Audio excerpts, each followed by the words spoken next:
bersama saya Ade Ferdiansyah. Kali ini kita akan membahas suatu perhitungan lantai dengan menggunakan metode amplop ya teman-teman. Yang sebelumnya yaitu tentang memindahkan setup ke etaps gitu. Jadi poin-poin dan laporan-laporan terkait perhitungan yang ada di plat lantainya itu diketahui oleh etaps.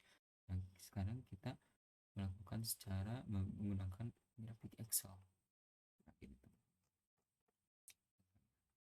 Oke.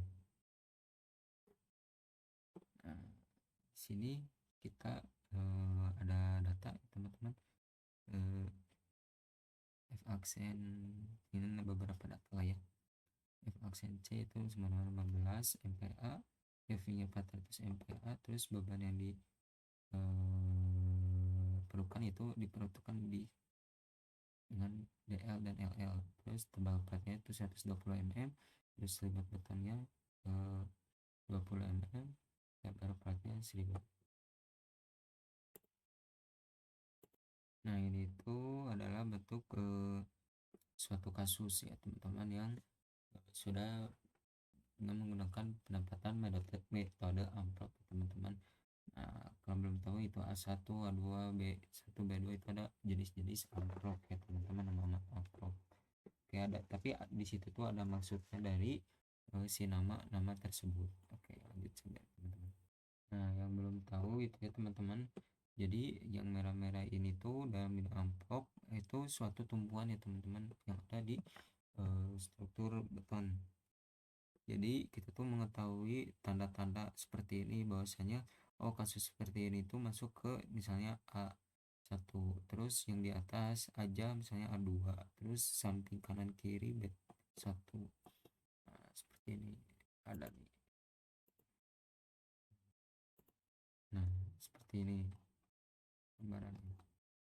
Nah, tadi sudah dijelaskan yang merah-merah itu tuh suatu jenis kasus. Nah, jenis kasus yang tumpuan yang diketahui itu biasanya ada jenis kasus yang semuanya memiliki tumpuan.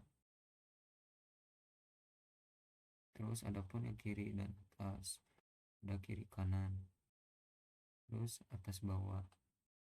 Nah, itu 1, 2, 3 tadi yang 5A, terus 6A, 4B, 5A, dan seterusnya. Cara sudah mengetahui terkait isi dari laporan ini, kita juga bisa langsung menghitung per platnya ya teman-teman.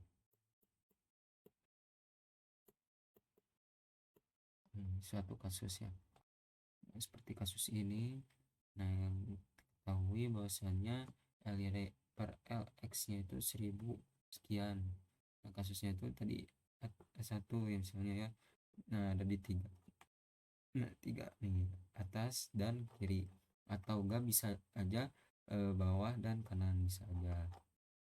Nah, yang diketahui itu bahwasanya MLX nya itu 0,001 kali 9,2. Nah, bahwasanya dari setiap ukuran per kolom ini per plat ini beda-beda ya teman-teman. Kita ngambilnya kasus ini. Seperti kasus tersebut.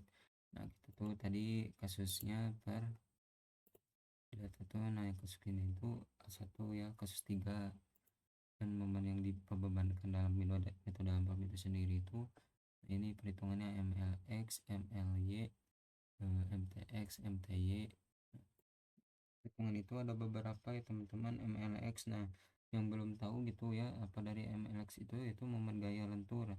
Terus L nya itu apa sih, lapangannya, dalam lapangannya. Nah, terus T nya apa, tumpuan yang dibutuhkan gitu ya, biasanya itu bagian tepi ujungnya. Nah, terus yang X nya tuh biasanya kalau yang X itu bagian akhirnya gitu ya, arah sumbu X biasanya gitu teman-teman. Nah, Biasanya MLX itu momen positif yang terjadi di tengah-tengah plat sejajar antara arah bentang X. Nah, itu. Terus yang Y juga menghadap ke Y ya, teman-teman. Nah, kode kenapa kita disebut membentukkan kode-kode dalam perhitungan suatu plat ya, plat lantai apalagi. Nah, itu tuh untuk eh, momen bagaimana momen negatif yang berada di atas itu nantinya ya, tadi atas ini itu tuh pembatas antara di dalam bangunannya. Nilai momen atau tumpuan interior itu biasanya lebih besar platnya apabila terjepit penuh di kedua sisinya seperti itu. Nah, ini adalah setiap kasus yang dibutuhkan dalam tadi kita sesuai data. Nah, seperti itu. Nah, ini adalah bentuk suatu ya perhitungan lah ya.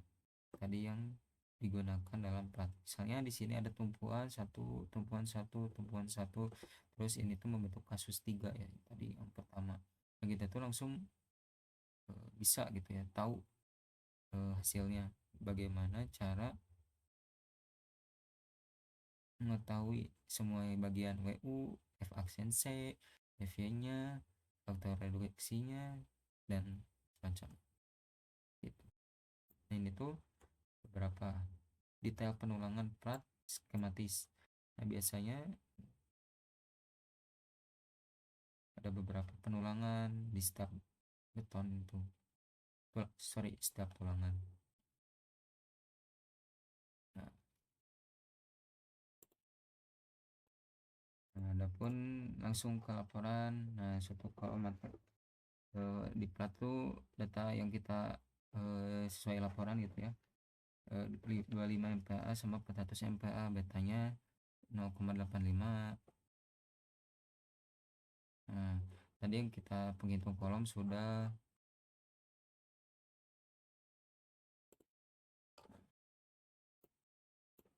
Nah, ini adalah perhitungan struktur ya.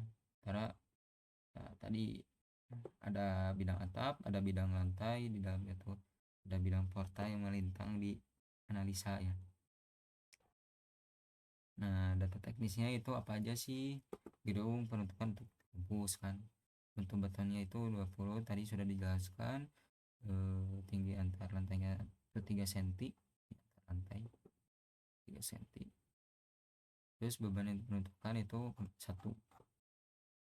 Nah, ini adalah bentuk-bentuk satu plat ya, plat lantai, apalagi kita yang bahas plat atap dan plat lantai ya. Nah, kita tuh tadi kan udah dijelaskan A1, A2, A3, A2, A1 gitu. Jadi dijelaskan. Nah, ini tuh beberapa perhitungan plat lantai dan dimensi beton. Bahwasanya dari plat lantai tersebut pemeriksa ada satu pemeriksaan plat berdasarkan ketentuan yang tadi direncanakan ya, yaitu 20/35. Nah, terus dimensi tulangan. Nah, tadi yang sudah dijelaskan kasus 3 misalnya bawah atas atau kiri atas, itu untuk permodalan satu struktur plat-plat gitu ya, tentukan as juga di tengah seperti itu. Nah, dalam penggunaan lampiran juga ya, adapun sebagai penasihat yaitu plat tipenya beda-beda, ada B1 dan C1. Nah, di sini kan tipe B nya salah satunya DX 76,66, terus Femini itu 0,0018.